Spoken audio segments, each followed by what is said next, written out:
very warm welcome to the MS podcast series on research updates. I'm Nicola Graham. I'm really delighted to have your company today, and we're looking at the fascinating topic of remyelination. So one of the key effects, as I'm sure you know well, of MS is that the myelin, the fatty tissue covering your nerves, gets damaged.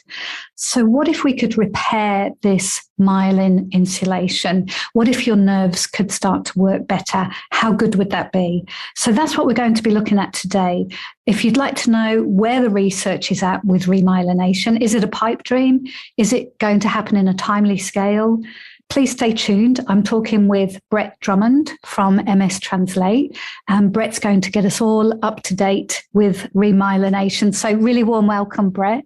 Yeah, thanks, Nicola. Thanks for having me, and really excited to talk about a topic that I know is of huge interest to people living with multiple sclerosis. Yeah, it's so important. It would be great if we could actually find a treatment to reverse some of the damage. So let's jump in and find out where we're at. So, Brett, can you give us a bit of a better outline of what actually is remyelination? Yeah, so remyelination, or myelin repair is another name that we use for it, is actually a really natural process. So I think the most important place to start is understanding that damage to myelin can happen in a number of different circumstances, not just multiple sclerosis. So if you get a concussion, if you have an infection that may get to the brain, myelin damage can occur in those circumstances as well. The difference between those circumstances and multiple sclerosis is that remyelination can happen. It's a natural process, and when we have a concussion, the myelin will just naturally repair itself.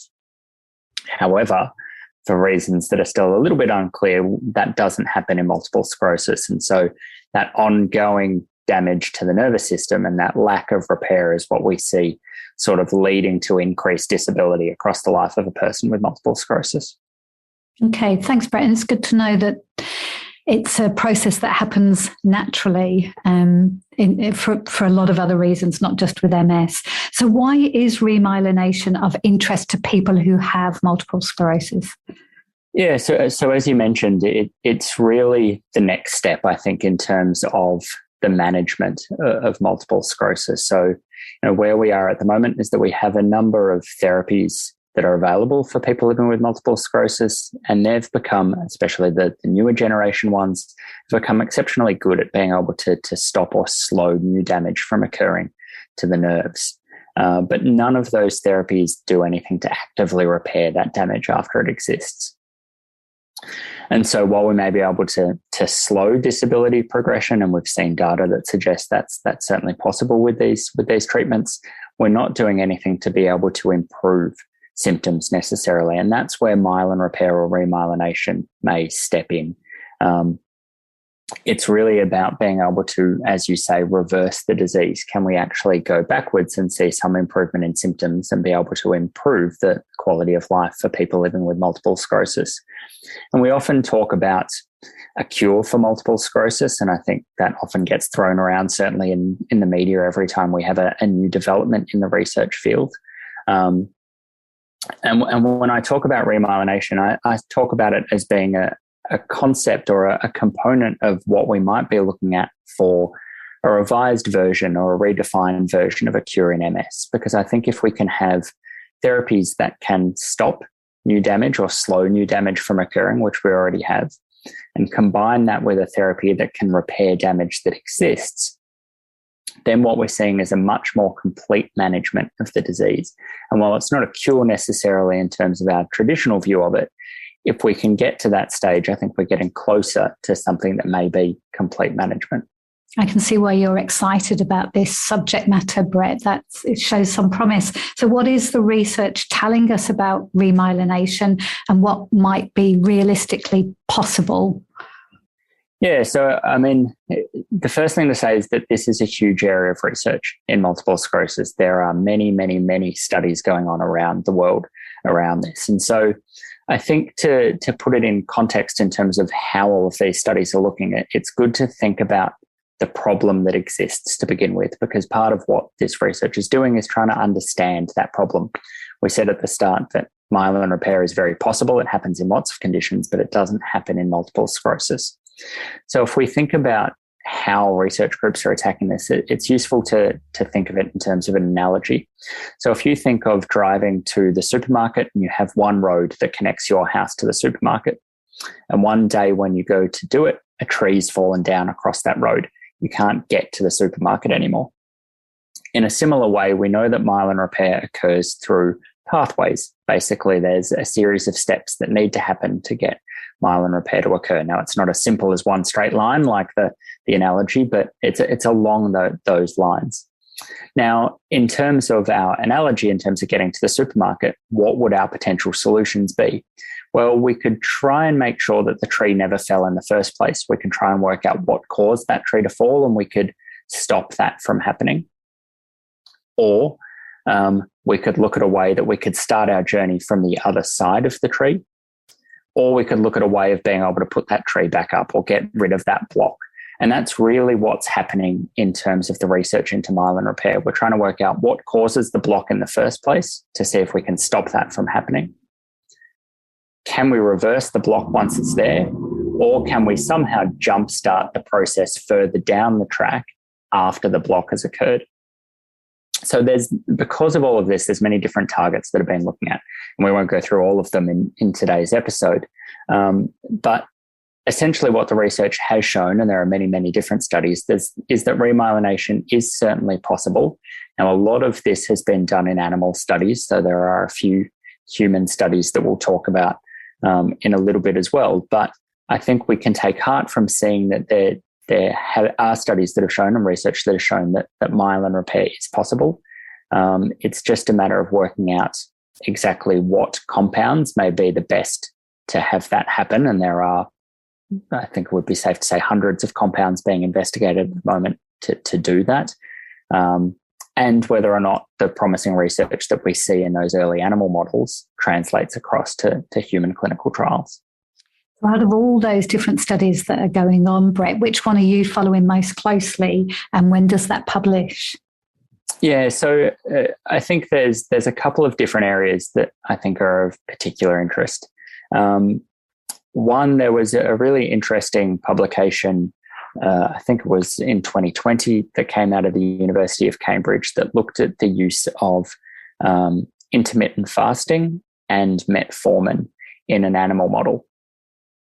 And so what they saw with this is that if they had mice that were on a normal diet and then mice that were having this intermittent fasting diet, the mice that were on the intermittent fasting program actually had more myelin repair. So they were given the animal model of multiple sclerosis, which is called EAE. And in those mice that were intermittent fasting, they found that their myelin repair, their ability to remyelinate those damaged nerves, was better. Now, what they wanted to see was whether or not they could replicate that with an existing drug called metformin. So metformin is a drug that's commonly given people living with diabetes.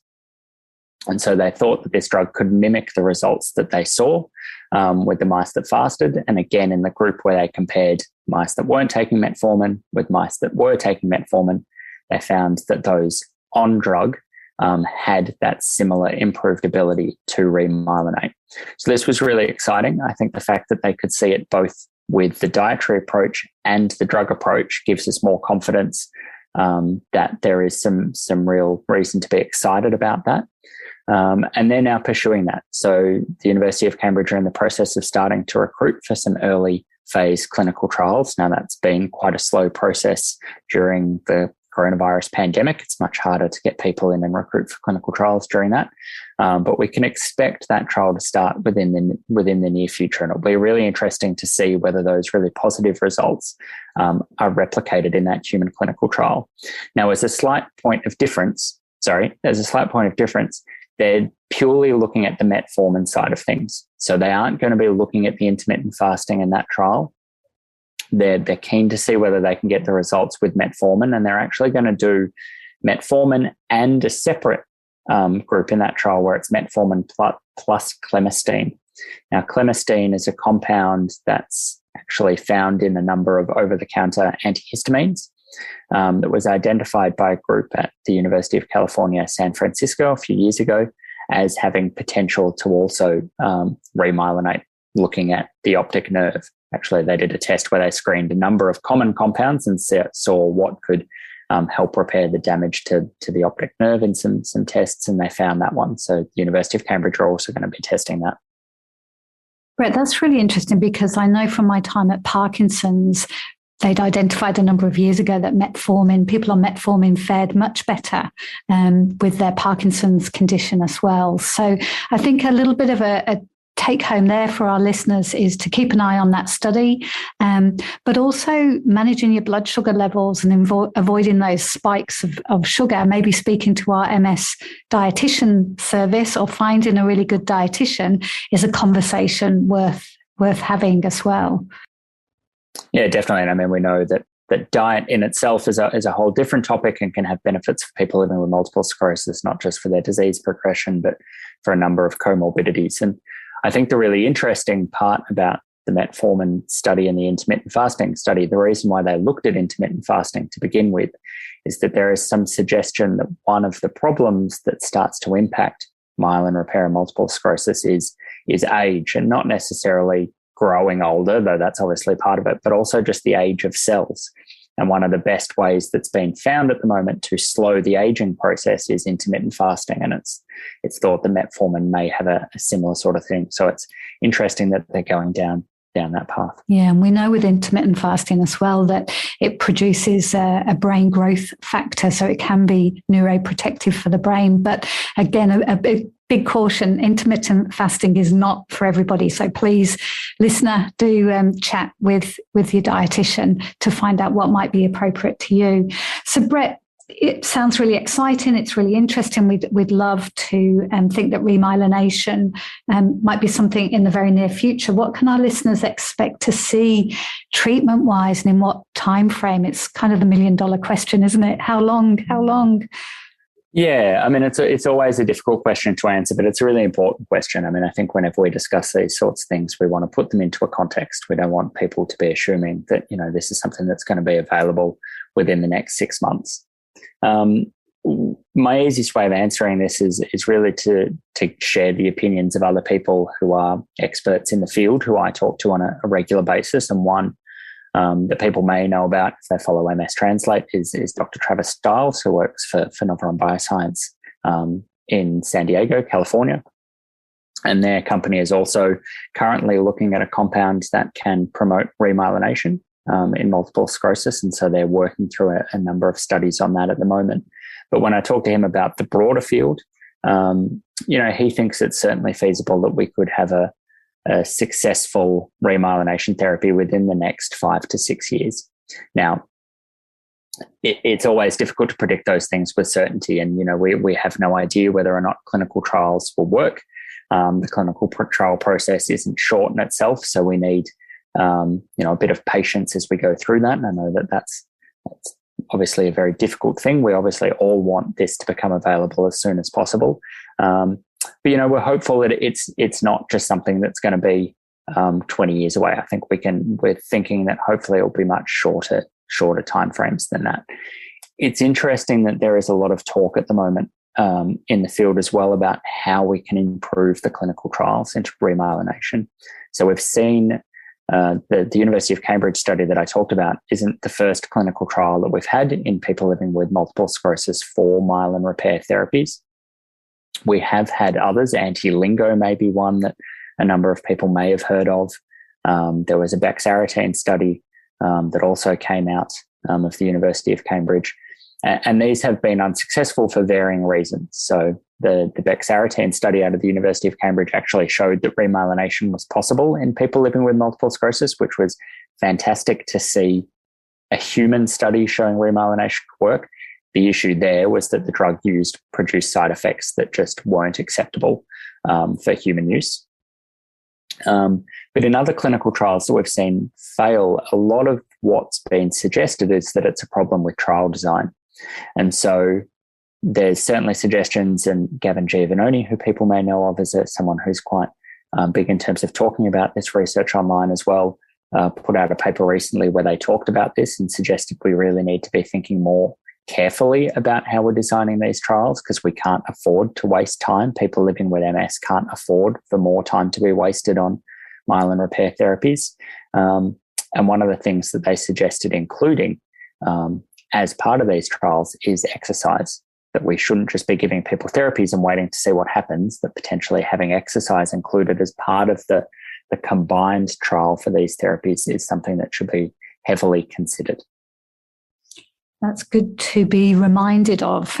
We know how significant exercise can be, and we know particularly high intensity interval training exercise can be really good for people with MS. So encouraging people to incorporate that where possible. And I know that could be hard when people have got fatigue, but really important to have a look at. Does there seem to be a particular profile of a person, age, disability status, who might be the best candidate for remyelination, Brett? Yeah, again, a really good question. I think the short answer to this is we probably don't have enough information yet to say one way or another whether or not that is the case. Again, in recent chats that I've had with people about this, I don't think that anyone's of the mindset that remyelination therapies will be restricted to certain people. I think that maybe there is a general thought that we will need different approaches for different people. So, while we may develop a therapy that works really well for people who are, earlier in their disease course with relapsing remitting multiple sclerosis, that same approach may not necessarily work for people later in the disease with a progressive form of multiple sclerosis, for example. But as I said at the start, thinking back to that tree analogy, there are many different ways that we're looking at attacking this problem. And so it may be that we end up just like we have with the immunosuppressive or immunomodulatory therapies, where we have a number of different ones that are available. And it's all about finding the one that best works for an individual. I think that shift towards personalized medicine may also be occurring in the myelin repair stage as well. And we'll hopefully end up with a number of different options, and they'll be finding the ones that work for each individual. And Brett, from gleaming from your answer there, I'm taking it that this is a possible therapy that would be suitable for people with the different types of MS, from progressive to relapsing remitting. Yeah, I certainly think that's the hope at this stage. There's no indication that this is something that's going to necessarily be restricted to relapsing remitting multiple sclerosis.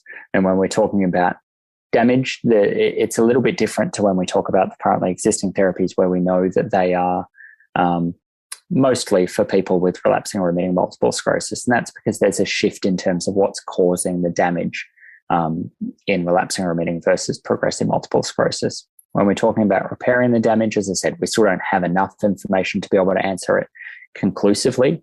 But I certainly think there's nothing at this stage to indicate that these therapies won't be successful for progressive multiple sclerosis, or that we won't be able to find one. And Brett, I think it's worth noting for our listeners as well that people can join clinical trials. So although a therapy might be some years away, there is the opportunity, if appropriate, for people to join clinical trials. So that's something, especially now in a more global opportunity, isn't there, to join trials?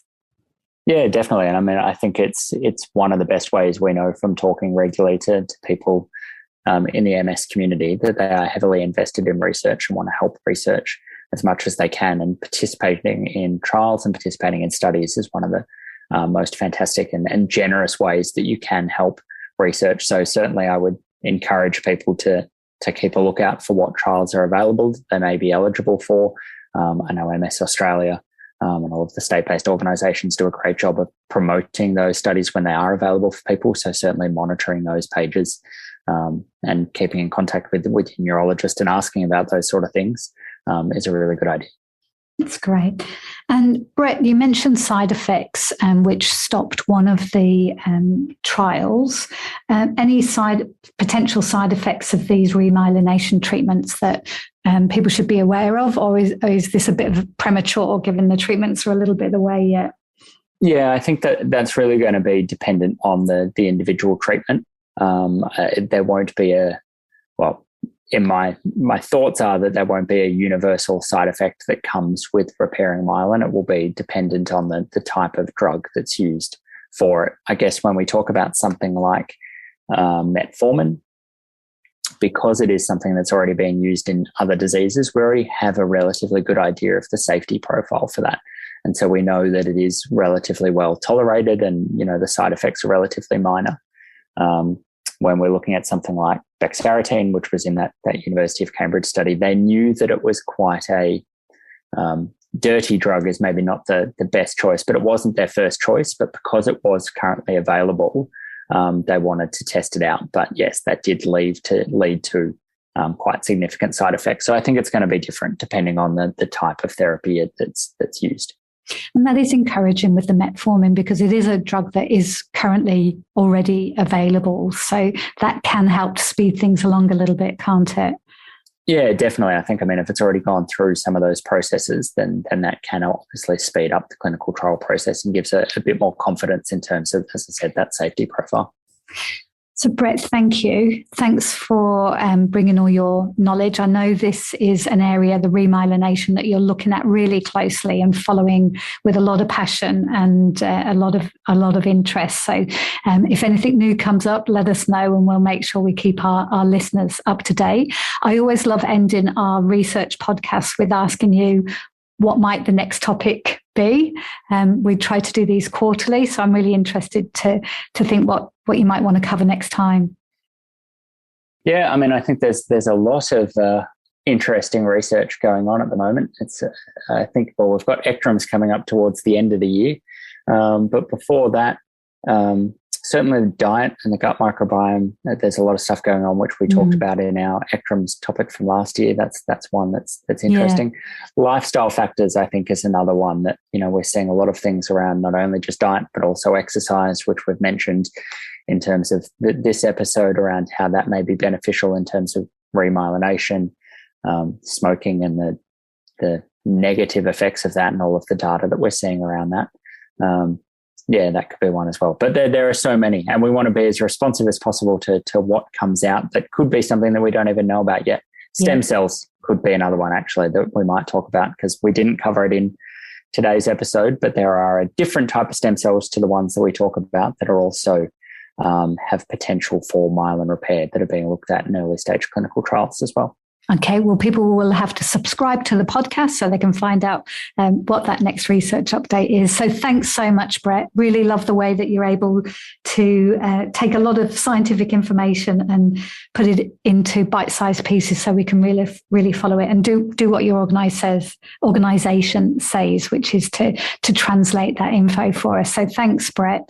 And so just to thank our listeners for tuning in and encourage you to subscribe to the podcast so you can keep up to date with our research updates. And just to remind you, if you've got any MS-specific concerns or queries, if you want to speak to a nurse advisor, to a social worker, if you want some peer support, if we can help you in any way, if you'd like some NDIS support, please give us a call. We're here to support you. And our telephone number and the gateway to all of our services is via MS Connect on 1-800-042-138. Thanks for your company today, and a quick shout out to Darcy and his team at Pro Podcast Productions for their generous support.